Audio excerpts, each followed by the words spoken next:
thank you for coming back to our next panel, where we have Luis Parra, who is sitting closest to me over here from Press Start Studios. He's going to be the moderator of this next panel, which is on winning startup cultures. And I'll leave it to Luis to quickly introduce just name and position of all.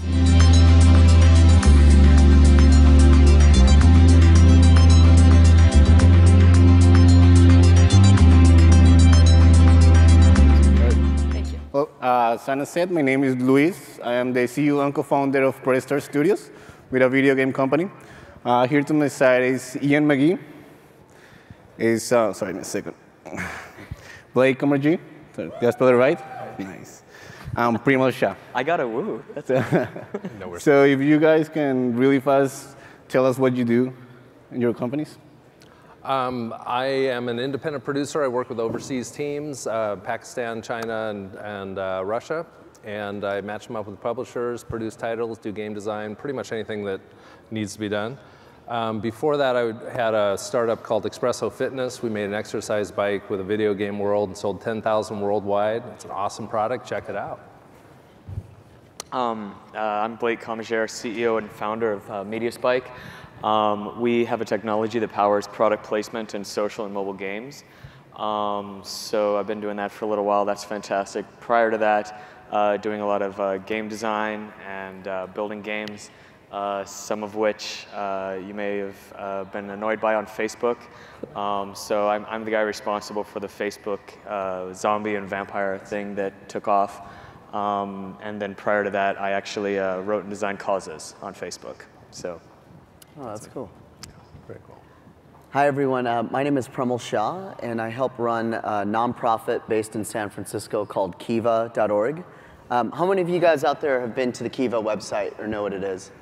Okay, so pretty good familiarity. What it is it's a website where you can see profiles of small businesses, primarily in the developing world. For example, in India, a woman might want to buy a cow to start a dairy business, and she might need the equivalent of $250 to purchase that cow.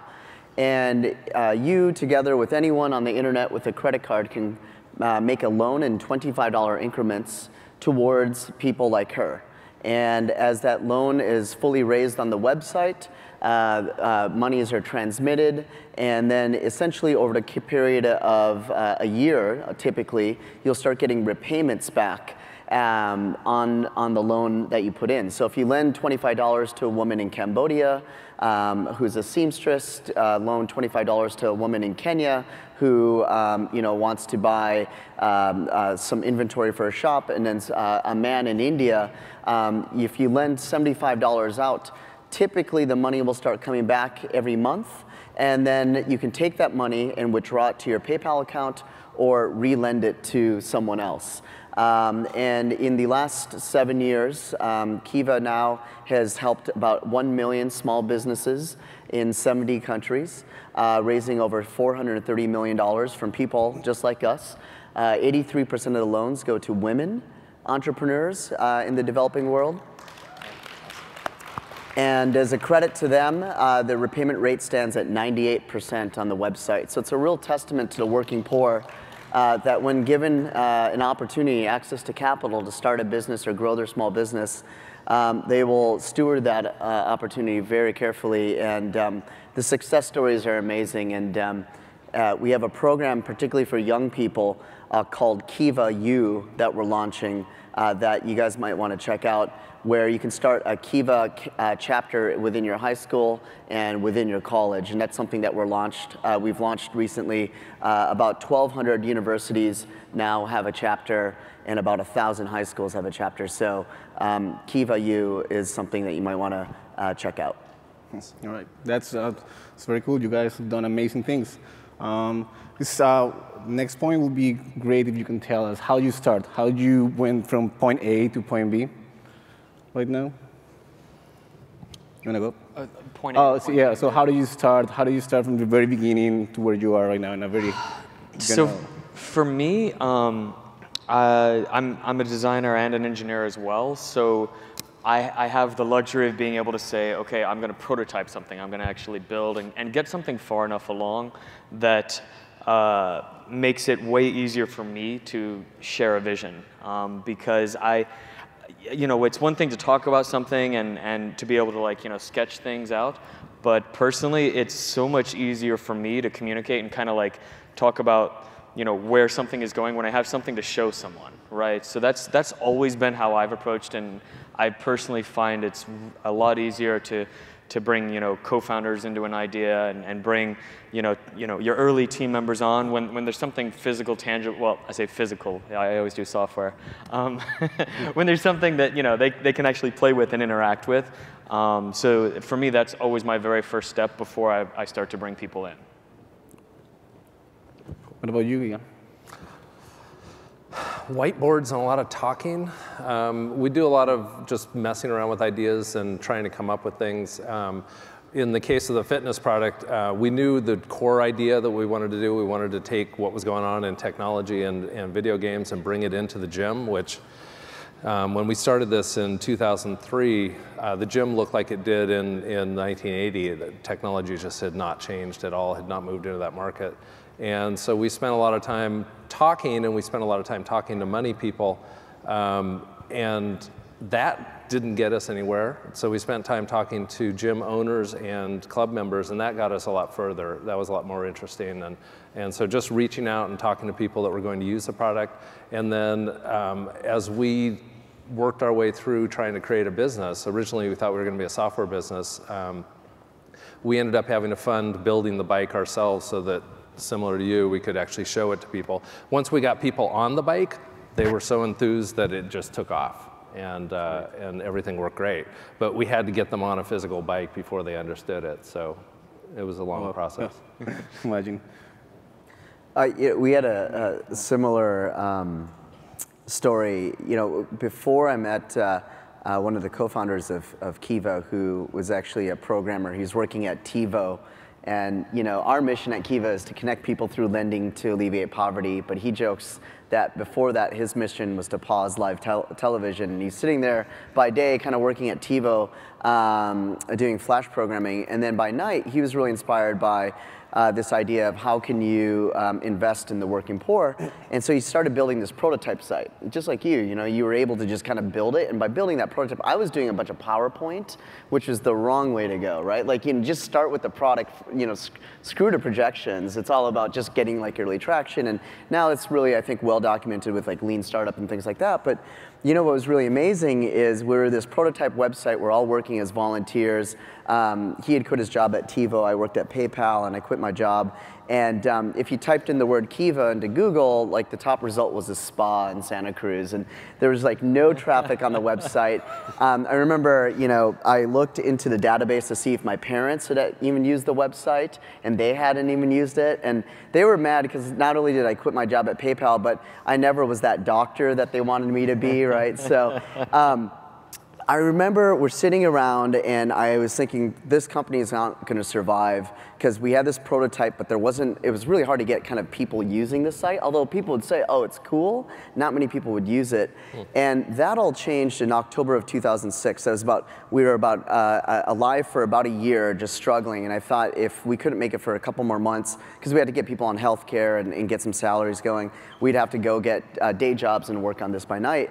And in October 2006, kind of two things changed. The first is Muhammad Yunus won the Nobel Peace Prize for his kind of invention of microcredit, lending money to the working poor in Bangladesh. And overnight, microcredit became a kitchen table word. And so if you type that in, Kiva was the way that you could become a microfinancier yourself. But the second is that PBS has this documentary thing called Frontline World, and they did this 15-minute documentary on Kiva on Halloween night. And I was in a penguin costume. We were walking around San Francisco, like in the Castro, like a bunch of people, like partying. And we didn't think that this documentary was going to be seen. It turns out that a ton of people saw that documentary and our website crashed. So we ran back to the office because we're on this $22 a month server plan thing. And we couldn't get our website back up. And then, on the internet, when your website goes down, it becomes like a meme. So then everyone starts pounding your site. So the blogosphere lit up. And so then, luckily, one of our volunteer engineers, he's so brilliant, he put up a PayPal button with the statement, "You've melted our servers.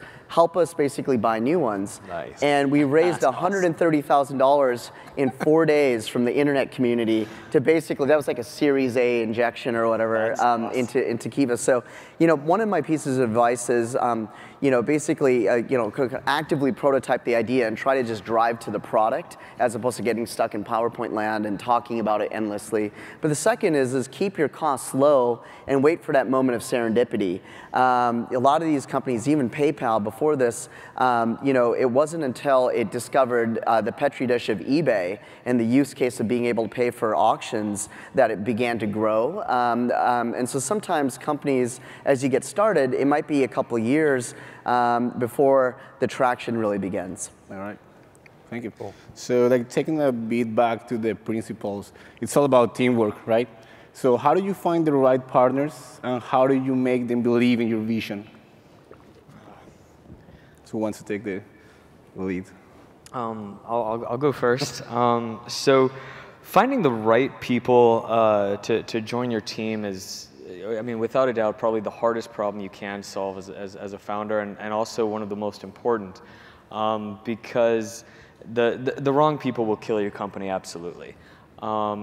Now, one of the things I've found, you know, initially you can tap into your immediate network of people that you've worked with in the past, and people that you know have a, you know, history of, you know, delivering and you know, working hard and that sort of fun thing.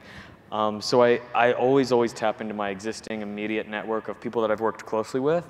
Now, I mean, building that took time, right? I had to, you know, work at a few companies, and I had to get to know, you know, several people, and you know, that data alone, you know, helped optimize that, because the first few people that you bring in are going to establish, you know, a DNA and a culture for the company, and I personally don't ever want to do that through an interview phase and you know, first bringing in people. I would rather say, okay, here's my close confidants.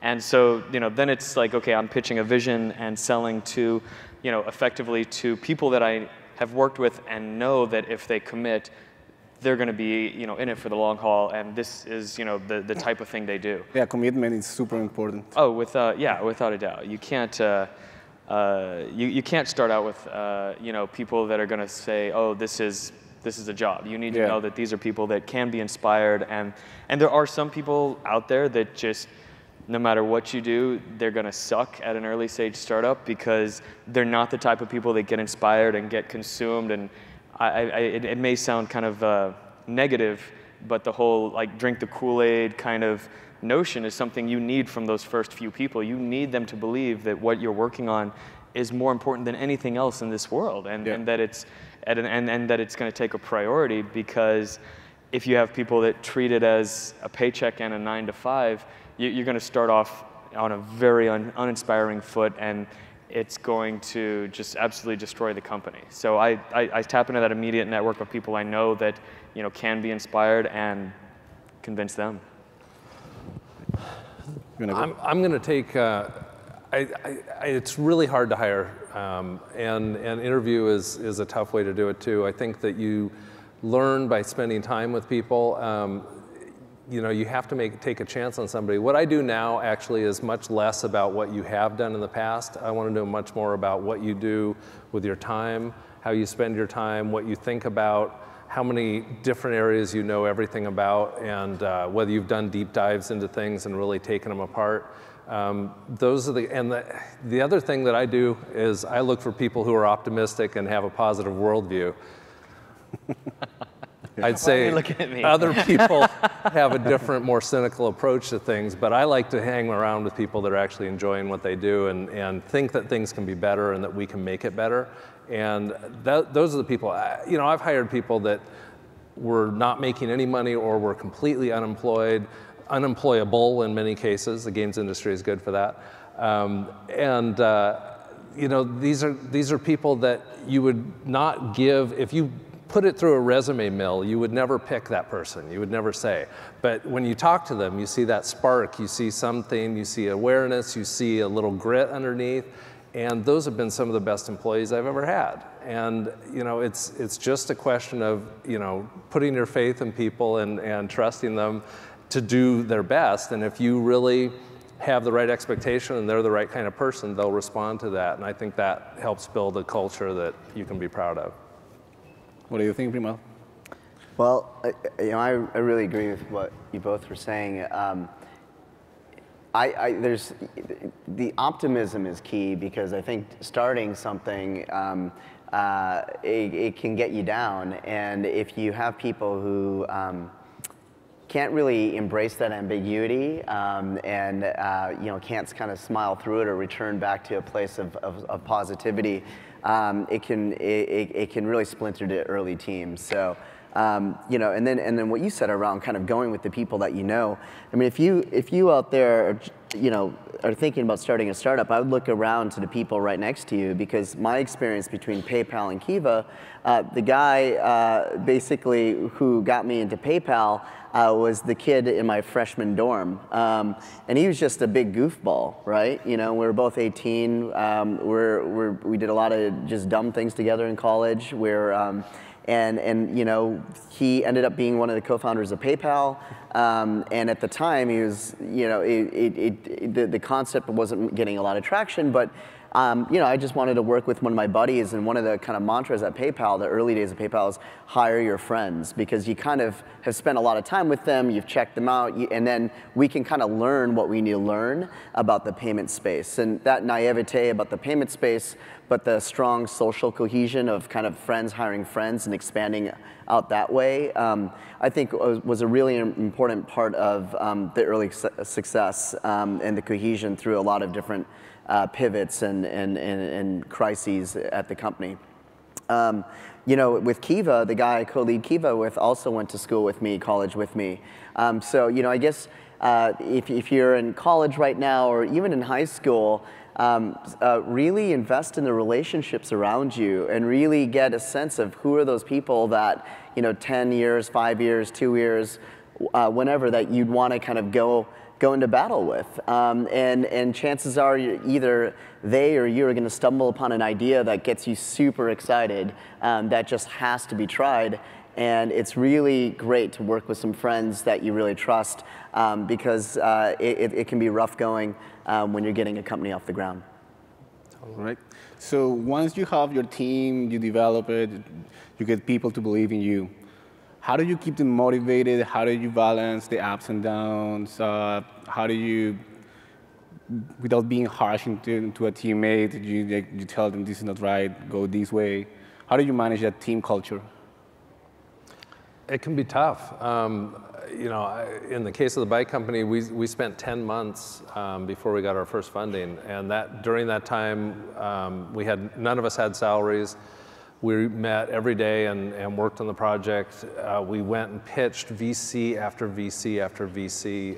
This is, again, old enough that we didn't have microfunding available to us. Kickstarter didn't exist. It would have been a perfect Kickstarter club. But that kind of stuff is brutal on a team. Some people can't do it.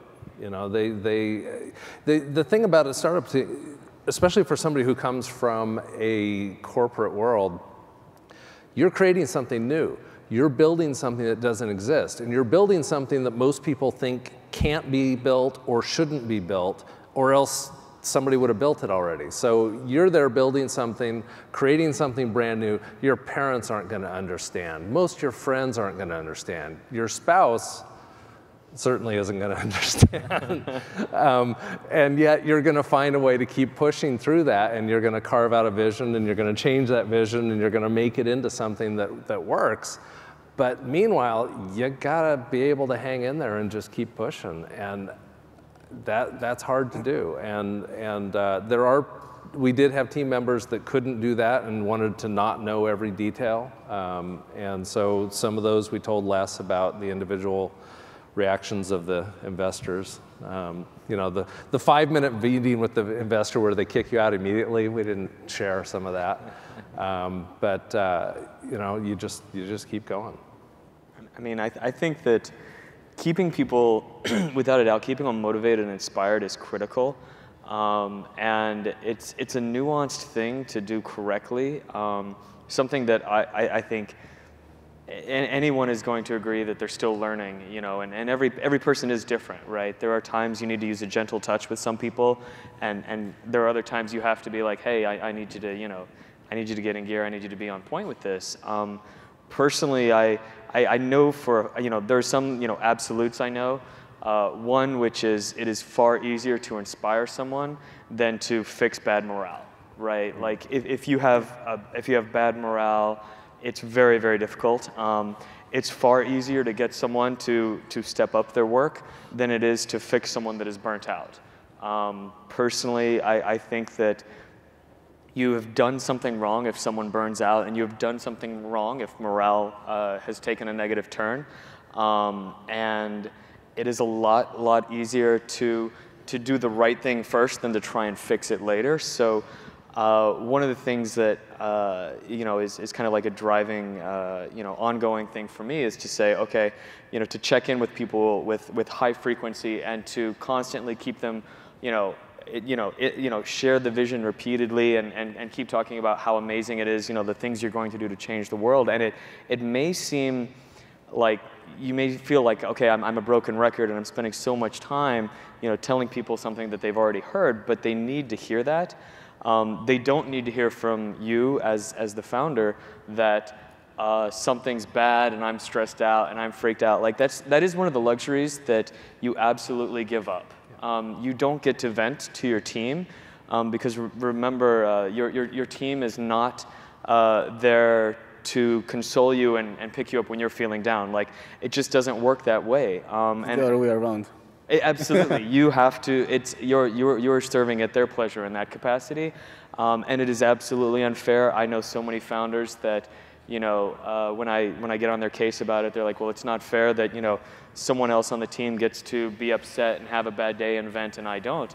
And I'm like, well, if you've ever had this happen, and this is an analogy I like using to demonstrate this for people, if as a child you ever had a moment in your life where your parents were, you know, arguing in front of you or were so upset that they were crying and they were telling you something like, I'm worried about the mortgage. If you've never had that problem, like, awesome.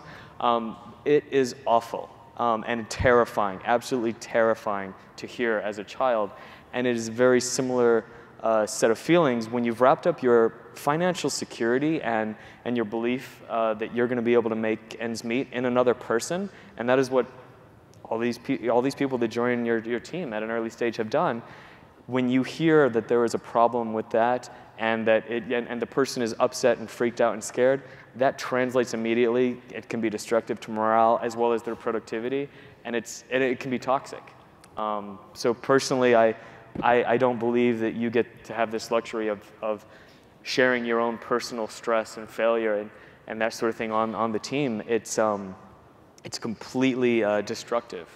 So I make a point of making sure I never do that, and that I am the eternal optimist in the face of every scary thing, whether it's, you know, VCs that may be either, you know, not or passing on you, or the existing investors that are maybe not happy about the pace of progress, a product that's not growing as fast as you wanted it, you know, any of those sort of things, you know, whatever may be, you know, terrifying and upsetting and keeping you up at night. Those are the things that you've got to keep on convincing the team that, look, we're doing something great. Don't be freaked out that we lost this big customer. You know, we're working on these other, you know, customers, and we're gonna bring it through. And you have to always do that. You don't get to say, well, we lost IBM. We're hosed. This sucks. I don't see the point of being here. You don't get to do that, ever. Even if you're feeling it, you need to, you know, establish some serious cognitive dissonance and convince yourself otherwise. Or if you can't do that, you need to lie. So. I think you know, we're really fortunate at Kiva because people, what sustains the culture is the mission. People are there for the purpose of alleviating poverty, and more than any kind of, you know, pep talk that the leadership can give, or kind of data that we can, goals that we can hit, one thing that we've found to be something that really keeps everyone inspired and for us to be able to attract great talent, even though you don't get paid as much working in a nonprofit like Kiva as you would in a for-profit equivalent, is we, as an employee benefit, ask that you go travel to the developing world. And it's actually required of all of our employees. For 1 week, you live on the ground, so maybe in Uganda or Cambodia or one of the 70 countries that we work in, and you see with your own eyes and you feel with your own heart, kind of how other people live on this planet. And you also feel the hopefulness of market-based approaches that are helping alleviate poverty and what we can do when we bring together technology and the internet community into this equation. And that has done a lot to, I think, fuel the culture. And then we ask one thing, which is when you come back, you have to do a brown bag and tell the story of what you felt, what you saw, what you liked, what you didn't like. And it's the storytelling part of our culture that also, I think, is really important because it transmits what's in here to other people. So if you're sitting as our accountant and you're just processing checks, that can get really boring day in, day out.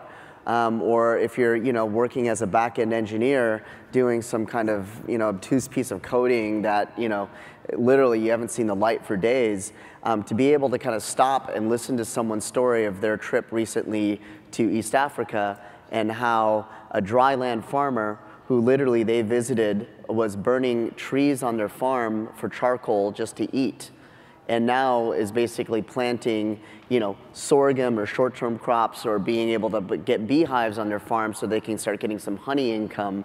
Those stories with real human names and how it affected that one employee, that transmits across all our rest of employees and volunteers, and it really keeps the culture moving forward and having us recommit every day to the work. Oh, that's great. That's awesome. So that brings to the next question. It's actually the last one. We're almost out of time. So most of the cases, the CEO is the lead founder, right? But most of the cases, that person is not the right person to be a CEO throughout the company. So what will be the responsibilities of the first CEO of a startup, like the first founder CEO? What were the responsibilities? Yeah, what should be the responsibility? Oh, Go ahead. So you're a founder CEO. Yeah. So I mean, if you've never started a company, like founder and CEO, the first year of almost every company is going to be the worst job of your life. It is so incredibly stressful and taxing. You're very unlikely to make any money at all. I'm not talking about like, oh, the company didn't sell and make you $10 million or $100 million. I'm talking like no salary, likely no health insurance. I've done that a few times, which is getting increasingly scary the older I get. At 22, that's no big deal because you're invincible, but at 36, a lot of stuff's starting to hurt. So I would say that really and truly, you're ultimately responsible for so many facets and so many things. I mean, it's building the product, it's establishing a vision, it's getting people involved any way you can. If you have any investment, then it's obviously convincing people that they should work it with you at some amazingly discounted rate for in exchange for some large piece of equity that is meaningful to them and will actually move the needle, and selling them on this idea. And you're dealing with fundraising and investors, and I mean, fundraising in general is not the most fun thing you'll do. I think that most people have this perception of, I talked to a couple of VCs and then they started fighting over me. That very, very rarely happens. If it ever does, you're very lucky, and that's fantastic. But a much more traditional and common story is you speak to a lot of people, right? I mean, I've spoken to many investors before. One or two said, what, we believe in this. And it's incredibly discouraging to have a large group of people that you respect, that are incredibly smart and very successful, tell you, I just don't see this idea. I mean, people that you're just like, oh my gosh, these guys should all be, jumping on this idea and think it's brilliant. It is amazingly stressful to have your heroes tell you that you suck. But that's effectively what happens for a long period of time before you finally have one of your heroes tell you, you don't completely suck. I see it a little. So anyway, I feel that like there's just that huge spectrum of incredibly important things that you have to do during that first year. Admittedly, the job changes and rapidly over the next several years. One of the most difficult things to wrestle with as a CEO is whether or not you have grown with the company sufficiently. Because the job does change. I mean, one of the things I personally don't like. Sorry, I don't mean to cut you off. Oh, yeah. Just run out of time. Oh, we are running out of time. Sorry, I'll wrap up real quickly. One of the things that I find very difficult is, as a product CEO, is to step away from the product and let other people own the vision more. That's very difficult. It's also very difficult to say, I'm not the guy to run the company anymore, someone else should do it. Yeah. That's incredibly hard. Yeah. Totally. And it just depends on your personal. Yeah. Maybe you have a couple of seconds for you guys. Yeah, it's counting up, so I think we're. Oh, it's negative. Oh, it's going up. It's going up. Yeah, no, we get it. We're getting more time. Yeah, we're getting more time. They like what we're saying. I agree on multiple levels. I think you never know the question of how hard you can scale. I have both been in the position of scaling more than I thought I could, and also feeling things outrun me. And I've watched a CEO have it outrun him. And it got solved. I think the toughest thing really is to, like you said, separate the product from what your job is as running the company. Is you need to be out working with everybody in your company and outside the company. It's a very complex job. It's a very big picture job. And it's so easy to get buried in detail, and you have to be able to pull yourself out of that. Yeah, I would just say that the biggest learning for me with Kiva is starting to separate this notion out, which is Kiva or whatever company you're a part of or something that you might be passionate about is probably an expression of your purpose, but it's not your purpose. And so understanding that distinction gives you a little bit of that detachment that allows you to know maybe when it's time to also move on. That's awesome. All right. Thank you guys very much. This was very useful.